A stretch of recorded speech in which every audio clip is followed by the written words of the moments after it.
مما خلق بر وامر ان الله وملائكته يصلون على النبي يا ايها الذين امنوا صلوا عليه وسلموا تسليما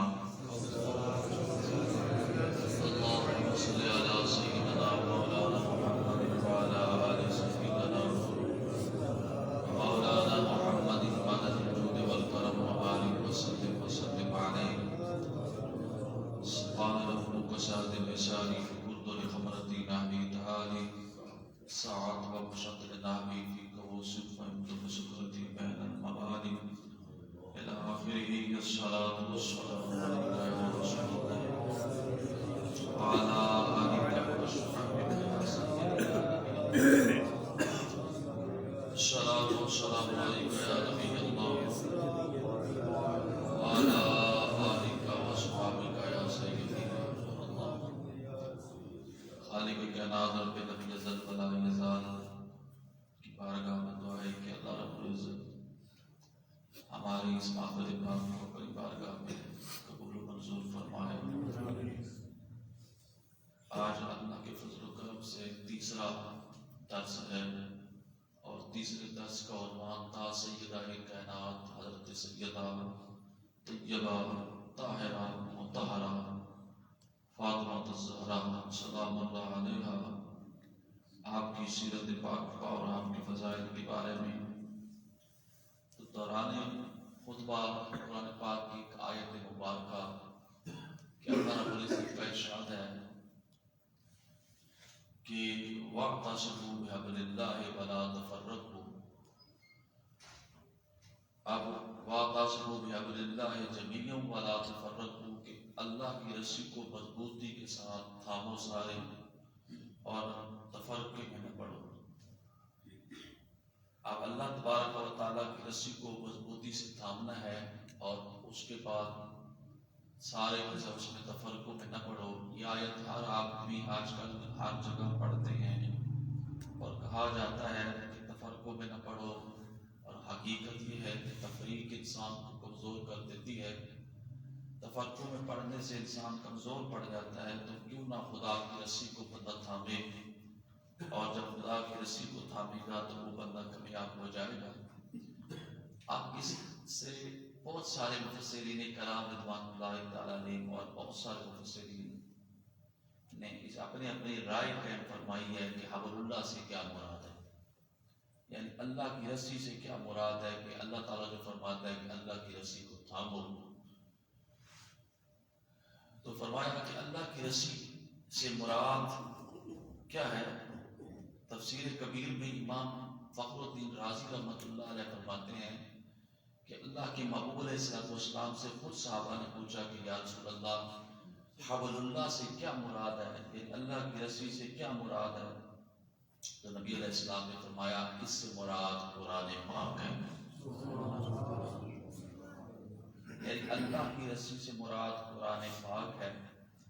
اور اسی کے اندر ایک حدیث پاک میں روایت کی گئی ہے، اور وہ یہ ہے کہ اللہ کے نبی علیہ السلام نے فرمایا انی تارکم فیکم الحبلین، اے لوگو میں تمہارے درمیان دو رسیاں چھوڑے جا رہا ہوں، میں تمہارے درمیان دو رسیاں چھوڑے جا رہا ہوں، تم لوگ اس رسیوں کو پکڑو گے تو کامیاب رہو گے۔ پوچھا گیا یا رسول اللہ دو رسیوں سے کیا مراد ہے، تو آپ فرمایا ایک رسی قرآن پاک ہے اور دوسری رسی میری اہل پاک ہے۔ فرمایا میری اولاد بھی ایک رسی ہے اور قرآن بھی ایک رسی ہے، اور ان دو رسیوں کو مضبوطی سے تھامو تو کامیاب ہو جاؤ گے۔ اسی طرح سوائے کے موقع کے اندر روایت موجود حضرت امام جعفر صادق رضی اللہ تعالیٰ عنہ سے پوچھا گیا کہ اس حبل اللہ سے کیا مراد ہے، اللہ کی رسی سے کیا مراد ہے، آپ نے فرمایا اللہ کی رسی سے مراد ہم اہل بیت ہیں، یعنی اللہ کی رسی سے مراد ہم اہل بیت ہیں۔ اس کی وضاحت کچھ یوں سمجھیے گا کہ رسی کی حدیث پاک کے روح سے اللہ تعالیٰ اپنی شان و قدرت کے مطابق رسی کے ایک سرے کو اپنے ہاتھ سے پکڑے ہوئے، اب اللہ کا ہاتھ کی طرف بندہ نہیں کہہ سکتا کہ یہ اللہ کا ہاتھ ہے اس طرح، اس کی دست قدرت ہے، اور اس رسی کا ایک سرا نیچے کی طرف لٹک رہا ہے، اور ندا دینے والا گویا کہ ندا دے رہا ہے، اور کہا جا رہا ہے کہ یہ اللہ کی رسی جو لٹک رہی ہے اس کو پکڑ لو گے تو کامیاب ہو جاؤ گے، اور اگر اس کو نہیں پکڑو گے تو گمراہ ہو جاؤ گے۔ اور یہاں رسیوں سے مراد اس حدیث پاک کی روح سے دو رسیاں بتائی گئی، ایک حبل اللہ سے مراد اللہ کی کتاب یعنی قرآن پاک ہے، اور دوسری رسی سے مراد اللہ کے نبی علیہ السلام کی اولاد پاک ہے۔ اب قرآن اور اولاد پاک کا آپس میں یوں جوڑ ہے کہ جیسا کہ علماء نے تشبیہ مثال دی، جس طرح ایک رسی دوسری رسی کو مضبوط کرنے کے لیے آپس میں لپیٹی جاتی ہے، تو فرمایا اگر قرآن پاک کو سمجھنا ہو تو پھر اہل بیت کو سمجھنا پڑے گا، اور اگر اہل بیت کو سمجھنا ہو تو پھر قرآن پاک سمجھنا پڑے گا۔ قرآن اور اہل بیت کا آپس میں اتنا گہرا تعلق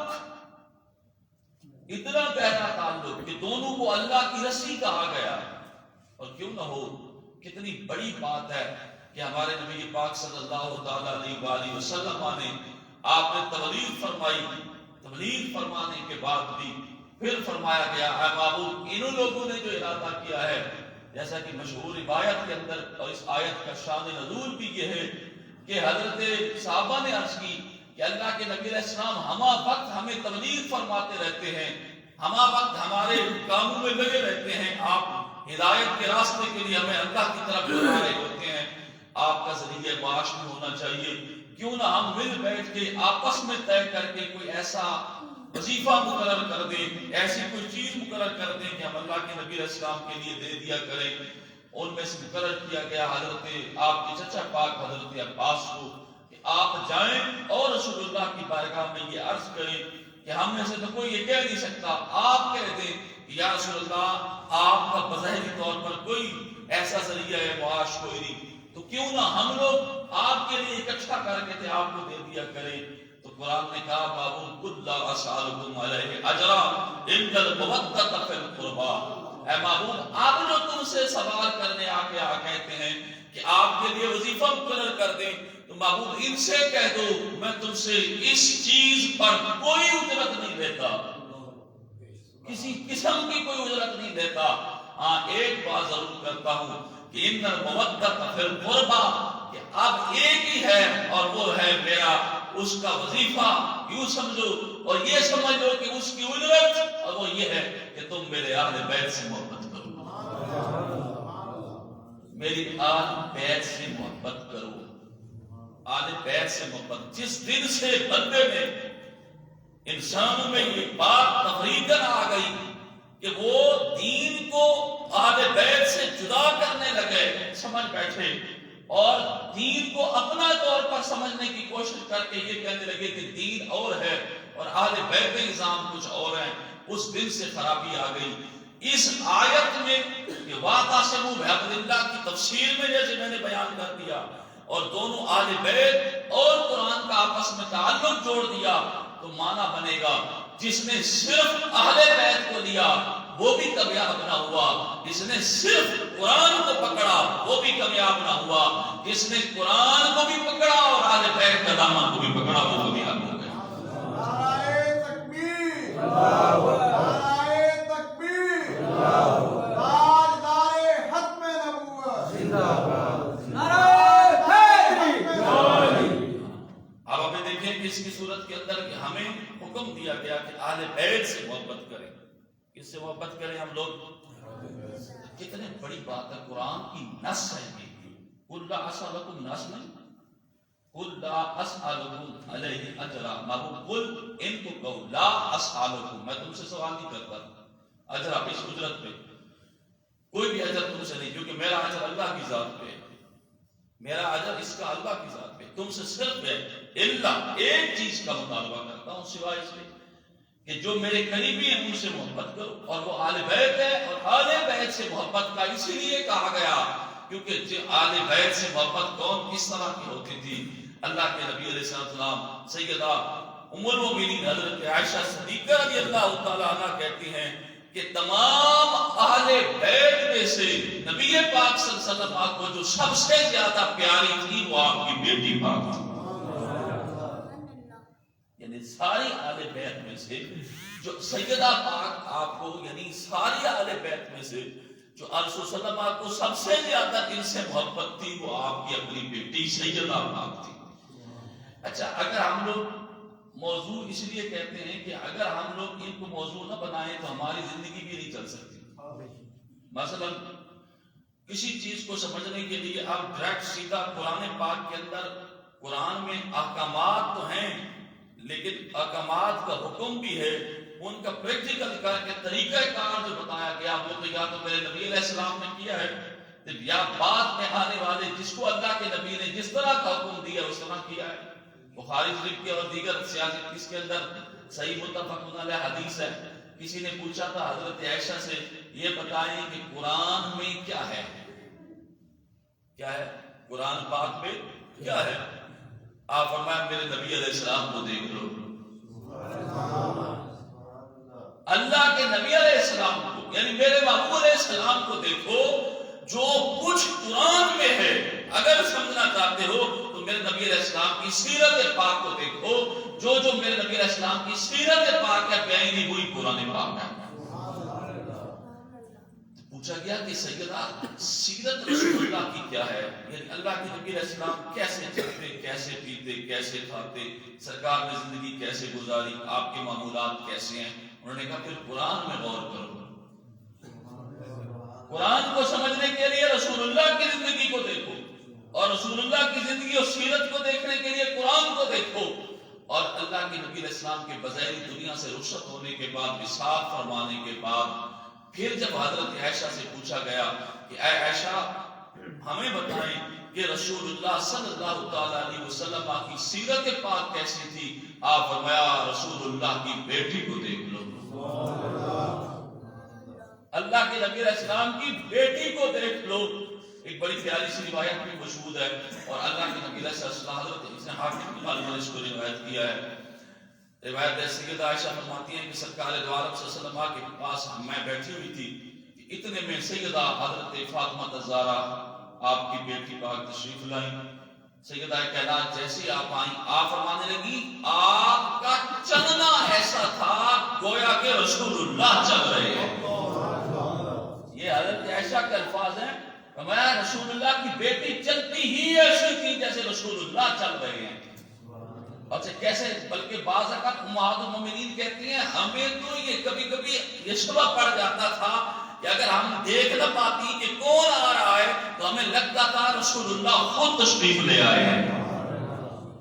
سرکار کی سیرت پاک پہ مکمل طور پہ جیسے میرے نبی پاک سے صدقہ چلتے تھے سیدہ پاک چلتی تھی، جیسے آپ کھاتے تھے سیدہ پاک کھاتی تھی، جیسے آپ پیتے تھے رسول اللہ آپ کی بیٹی پاک ایسے ہی کھاتی تھی. سرکار صلی اللہ علیہ وسلم کی جیسے گفتگو فرماتے تھے آپ کی بیٹی ایسی ہی گفتگو فرماتی تھی. بغیر ہی رسول اللہ کی مکمل سیرت پاک پہ عمل کر گئی تو وہ رسول اللہ کی بیٹی پاک کر گئی.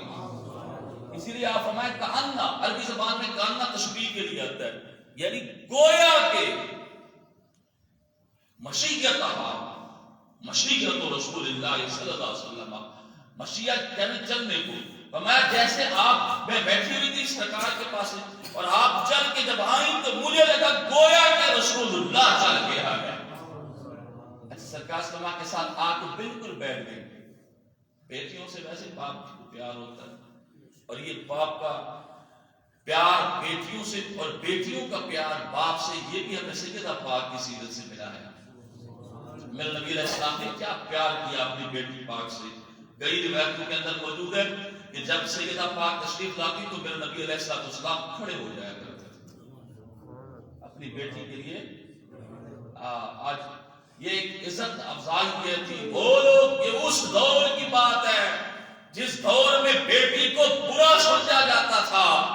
وہ یہ اس دور کی بات ہے کہ لوگ بیٹی کے پیدا ہونے پہ اس کو زندہ کر غور کیا کرتے تھے اور اس بیٹی کی شان بڑھاتے ہوئے جب وہ بیٹی رسول اللہ کی مجلس پاک میں آئے تو رسول اللہ کھڑے ہو جاتے تھے. کھڑے ہو جاتے تھے. اب وہ کہتے ہیں میں نے پوچھا سرکار نے کان میں گفتگو فرمائی، اس کے بعد آپ رونے لگے، پھر آپ نے گفتگو فرمائی تو آپ تھوڑی سی مسکرانے لگے۔ اس کے بعد سرکار سلامہ تشریف لے گئے۔ عائشہ فرماتی ہیں میں نے پوچھا سیدہ پاک سے کہ کیا گفتگو ہوئی آپ میں، اور میں نے دیکھا کہ آپ کبھی رو رہی ہیں تو کبھی ہنس رہی ہیں۔ آپ اپنا یہ راز کی بات ہے، راز ہی رہنے دو۔ ام المؤمنین کو کہا یہ راز کی بات ہے۔ آپ فرماتی ہیں میں نے بھی نہیں پوچھا، بھی راز کی بات جو فرما رہی ہیں تو کوئی مسئلہ ہی نہیں۔ پھر اس کے بعد اللہ کے نبی علیہ السلام کا وصال پاک ہو گیا۔ وصال پاک کے بعد پھر میں نے ایک دن سوال کر دیا حضرت وہ کون سی بات تھی کہ جب آپ مسکرائی بھی تھی اور روئی بھی تھی؟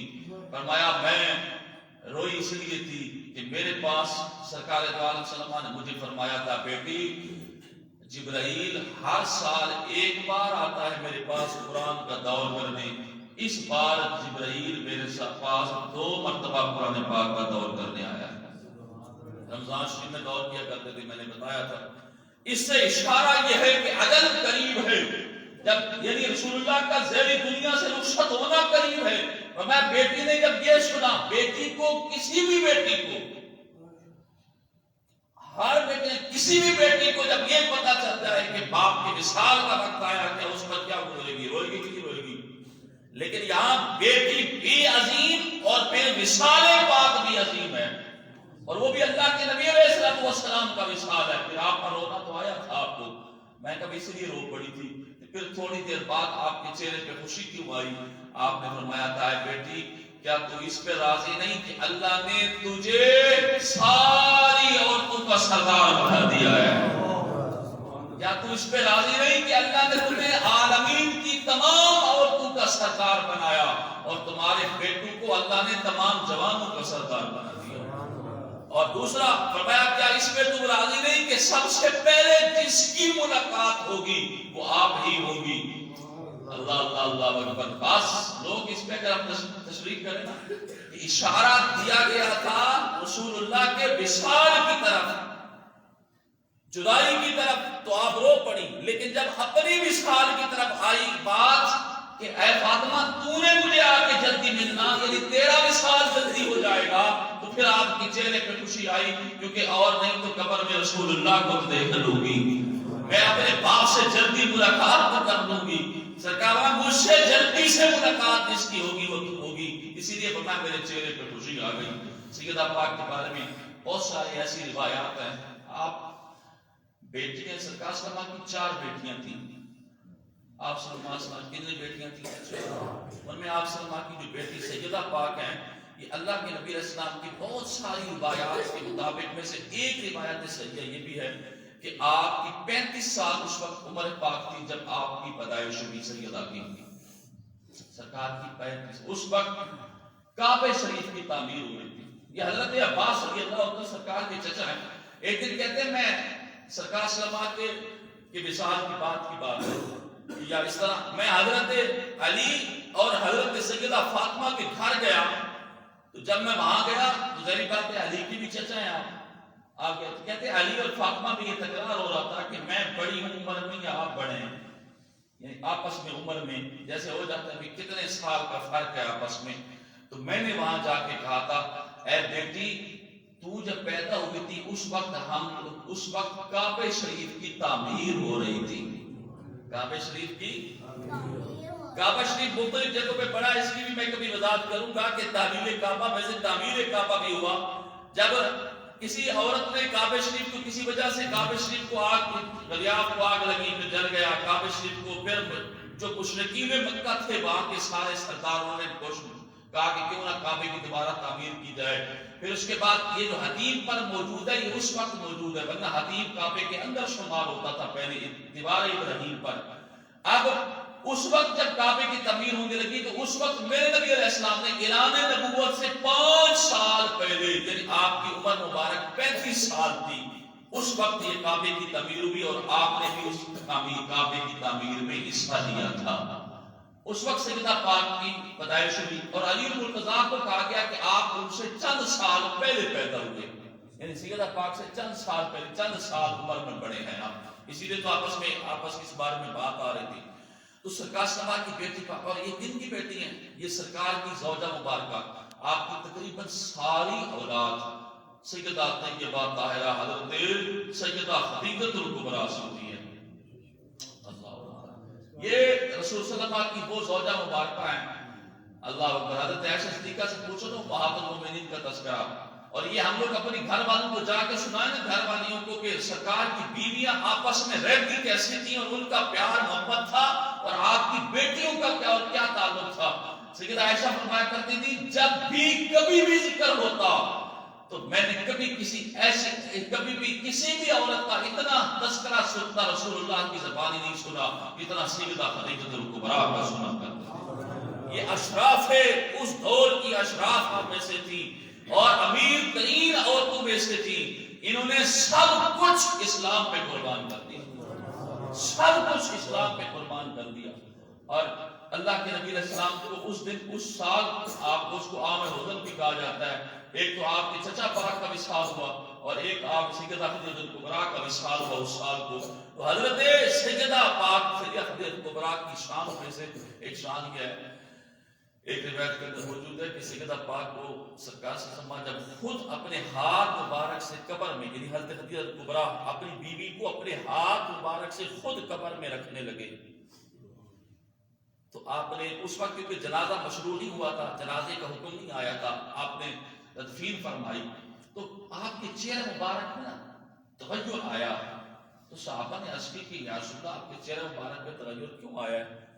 آپ فرمایا کہ میں نے دیکھا ہے کہ میں تغیر اس لیے آیا ہے کہ میں نے چہرہ جو ہے کعبہ شریف کی طرف کیا تھا، جیسا کہ حکم ہے کہ قبر کے اندر ہم تو دیگر بہت سارے لوازمات جو شرافات میں سے وہ کرنے کو تیار ہوتے ہیں، جو شرعی سنت حکم طریقہ وہ نہیں کہ کعبے میں اتنا پھیر دیا کرو چہرہ میت کا کہ بالکل قبلہ کی رخ تک ہو جائے، قبر میں رکھا جاتا ہے قبلہ کی رخ، اور نیچے اتنی ساری چیزیں بچھائی جاتی ہیں، یہ سنت کے خلاف ہے، ایسی چیزیں نہ بچھایا کریں۔ مٹی پہ اگر میت کو رکھ دیا جائے، آسان طریقہ یہی ہے، کر لیا کریں، اتنے بہت سارے نیچے اتنی چیزیں بچھا، خالی غفل ہی کافی ہے۔ تو میں نے دیکھا کہ سیدہ کا چہرہ سیدھا ہو گیا، میں نے یوں کیا پھر سیدھا ہو گیا۔ اب ظاہری بات ہے، ہم لوگ بھی کہتے ہیں کہ کعبے سے کس کا چہرہ پھرا ہوا ہوگا، کس کا صحیح ہوگا۔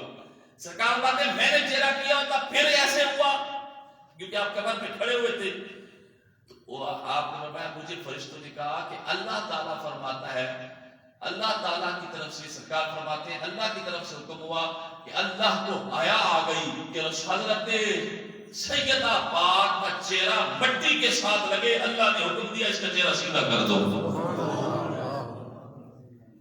باوجود اس کے کہ مٹی کے ساتھ لگے۔ یعنی اتنی شان والی خاتون جن کے بارے بخاری کی پہلی باب الوحش کے اندر حدیث پاک میں موجود میں سے ہے، جن کی والدہ اتنی عظیم ہو تو پھر ان کی بیٹی بھی تو سیدہ فاطمہ ہی دکھے گی۔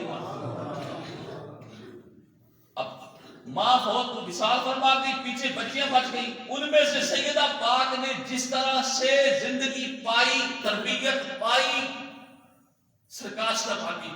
ایک دن حضرت علی مرتضیٰ شیخ خدا رضی اللہ تعالیٰ عنہ بیٹھے ہوئے، یہ سیدہ پاک کی وصال کے بعد ہے، آپ نے کہا تمہیں اس عورت کے بارے میں نہ بتاؤں، آپ خود کہنے لگے تمہیں اس عورت کے بارے میں نہ بتاؤں جس کی چکی پیستے پیستے ہاتھ میں چھالے پڑ جاتے تھے، اس کے بارے میں تمہیں نہ بتاؤں جس کے ہانڈی پکاتے ہوئے کپڑوں پہ وہ اس کی آگ یا جس کی سیاہی لگ جاتی تھی، کیا اس عظیم عورت کے بارے میں؟ انہوں نے کہا کن کی بات ذکر کر رہے ہیں؟ فرمایا میں اپنی زوجہ حضرت سیدہ فاطمہ کے بارے میں کہہ رہا ہوں، جو جنتی عورتوں کی سردار ہو، جن کے بارے میں یہ حکم آئے کہ سیدہ پاک جنتی عورتوں کی سردار ہے ہر صورت کے اندر۔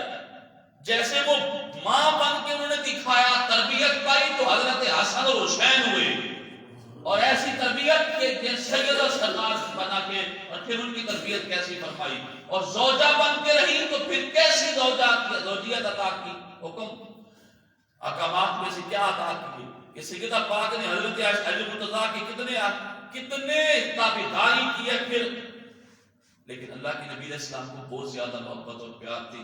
ہم سیرت پاک ساری تو کیونکہ آپ کا بیان کرنا مشکل ہے، اس طرح میں بیان کروں کہ سرکار نے حضرت علی مرتضیٰ نے کہا اسی طرح ایسے ہی اور ایک روایت کے اندر موجود نہیں، واضح موجود ہے جو جس کو کہتے ہیں تسبیح فاطمہ. کیا کہا جاتا ہے؟ تسبیح فاطمہ. اس تسبیح فاطمہ کے اندر جو آج کل ہم لوگوں نے چھوڑ دی، جلدی سے دعا مانگنے کی کوشش کرتے ہیں. چلو جیسے کہ نماز ہو تو کم از کم بعد میں جا کے بھی تسبیح کو تو پڑھ لیا کریں.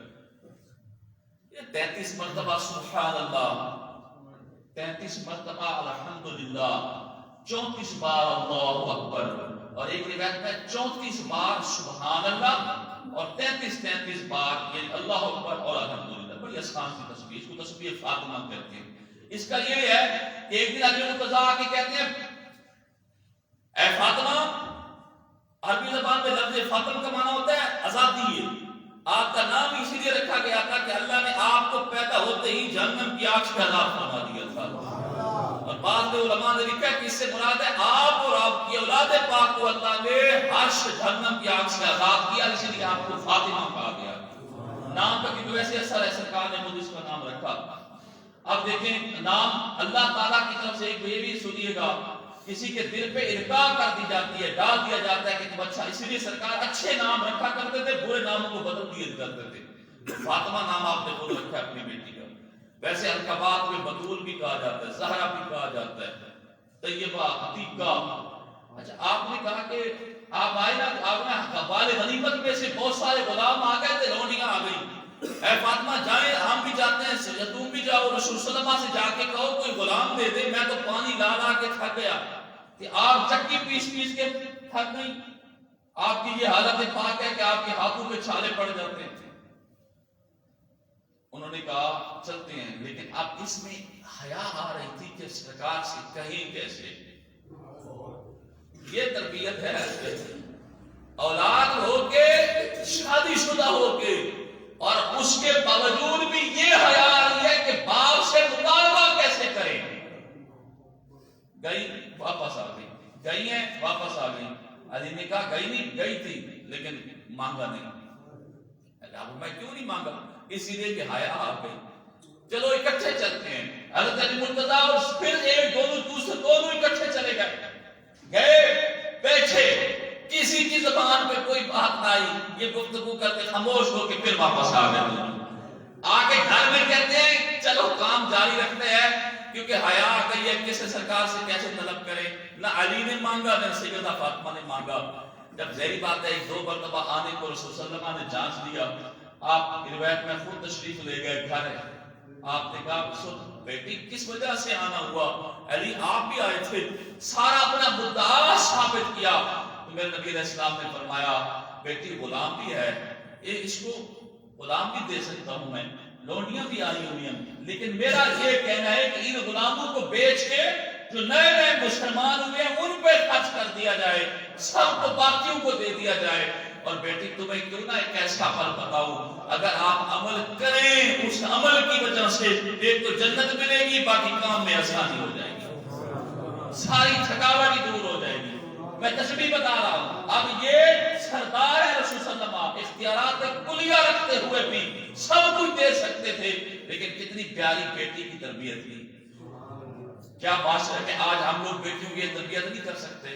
یہ نہیں کہہ سکتے کہ گھر کا کام کرنا ہے تو نے بیٹی، اب گھر تیرا وہ ہے جدھر تو چلی گئی تیرے خاوند کے سپرد ہو گئی تو. اب خاوند کا سب کچھ، ان کے گھر کا معاملہ سب کچھ تم نے سنبھالنا ہے.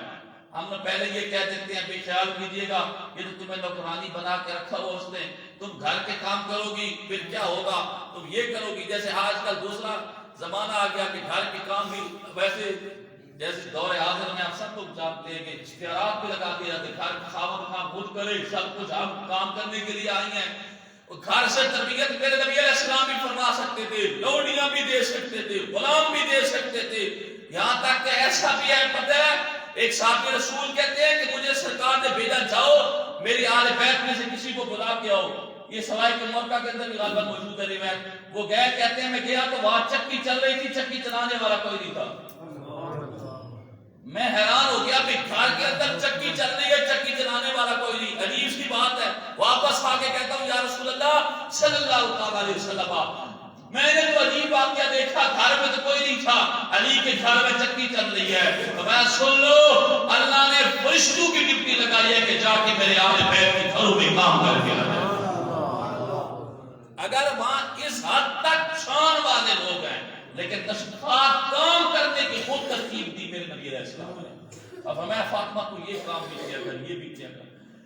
اپنی بیٹی پاک کو سرکار صلی اللہ علیہ وسلم نے جس طرح تربیت فرمائی، میں آخر میں یہ بیان کروں گا اور پھر اس کے بعد کہ ہمیں سیدہ کی سیرت پاک سے اپنی خاص کر اپنے گھروں میں آپ کی سیرت پڑھانی چاہیے، اپنی بیویوں کو ازواج مطہرات کی سیرت پڑھانی چاہیے، امہات المومنین کی پڑھانی چاہیے۔ پھر سیدہ پاک کو رخصت کیسے کیا، اکثر ہم لوگ نکاح کے معاملات میں سرکار صلی اللہ علیہ وسلم نے رخصت کیسے فرمایا، پھر بیٹی سے سرکار کی محبت جیسے آج کل کہتے ہیں چلو شادی ہو گئی ختم ہو گئے، کتنی محبت اور پیار تھا رسول صلی اللہ علیہ وسلم کو اپنی بیٹی سے۔ کسی نے پوچھا عائشہ صدیقہ سے کہ اللہ کے نبی علیہ السلام کو سب سے زیادہ پیار کس سے ہے، فرمایا مردوں میں سے حضرت علی المرتضیٰ سے، عورتوں میں سے ان کی زوجہ اور سرکار کی بیٹی سیدہ پاک سے۔ میں اپنی بیٹی سے سب سے زیادہ محبت کرتے ہیں۔ میں سرکار جب سفر سے تشریف لاتے تھے، یہ سننا چاہیے، سرکار جب سفر سے تشریف لاتے تھے تو میں پہلے گھر نہیں آتے تھے، پہلے بیٹی کے گھر جاتے تھے، اور سفر پہ جب جانے لگتے تھے تو پہلے اپنے گھر کے سے نکلنے کے بعد پھر سیدہ کے گھر جاتے تھے اور وہاں سے جاتے تھے۔ آپ بھی دیکھیں حجرہ مبارک ہے جہاں پر سرکار صلی اللہ علیہ وسلم کا، جہاں کی سرکار صلی اللہ علیہ وسلم کی مدفن پاک ہے، آپ کا مزار پاک ہے، وہ تو حضرت عائشہ صدیقہ کا حجرہ پاک ہے، اور بالکل متصل میرے نبی علیہ السلام کے اس روضہ پاک کے اندر بھی موجود ہے جو آج وہ گھر ہے سیدہ فاطمہ الزہرا کا۔ یہ سارے سرکار کے بیویوں کے حجرے تھے، لیکن ان میں سیدہ پاک کا گھر ایسا تھا کہ حضرت عائشہ فرماتی ہے کہ رات دیر تک یا کبھی بہت سارے وقت تک سرکار اپنی بیٹی کے ساتھ تشریف فرما ہوتے تھے، اور گھر کے اندر ایک کھڑکی رکھی ہوئی تھی، یعنی بار جس کو کہتے ہیں، وہاں سے آپ تشریف لے کے کبھی ہمارے حجروں میں آتے تھے، لیکن زیادہ تر آپ اپنی بیٹی کے پاس رہا کرتے تھے۔ یہ دل جو یہ اپنی سرکار صلی اللہ علیہ وسلم کی محبت ہے، اسی لیے سرکار نے فرمایا تھا کہ فاطمہ میرے جسم کا ٹکڑا ہے۔ آپ کی شان کے لیے یہ حدیث پاک، یہ حدیث پاک ان فاطمہ کا بدعۃ منی، کہ فاطمہ میرے جسم کا ٹکڑا ہے، یہ حدیث سارے فضائل پر آتی ہے۔ کیوں؟ اس لیے کہ میرے نبی علیہ السلام کا جسم پاک ساری کائنات سے افضل ہے، جو جسم پاک کا ٹکڑا ہو وہ بھی تو افضل ہی ہو گیا، ساری اتنے افضلیت اور مقام والی سیدہ پاک۔ اس لیے گھر میں تربیت کرنی چاہیے کہ سیدہ کی سیرت کو اپناؤ، پردہ اپناؤ، آپ کی عادات کو اپناؤ، آپ کے جو ازواجی معاملات تھے اس کو اپناؤ، ماں بیٹی کا تعلق باپ سے ہے وہ اپناؤ۔ ہم اپنے گھروں میں بھی یہ سبق دیں، اور خاص کر مرد یہ اپنی بیٹیوں کو تعلیم دیں کہ اگر آپ نے کامیاب ہونا ہے تو سیدہ کی سیرت پاک پہ چل کر دیکھیں۔ اللہ تعالی ہم سب کی بیٹیوں کو، ہم سب کو ان پاک ہستیوں کی سیرتوں پہ عمل کی توفیق عطا فرمائے۔ وآخر دعوانا الحمدللہ رب العالمین۔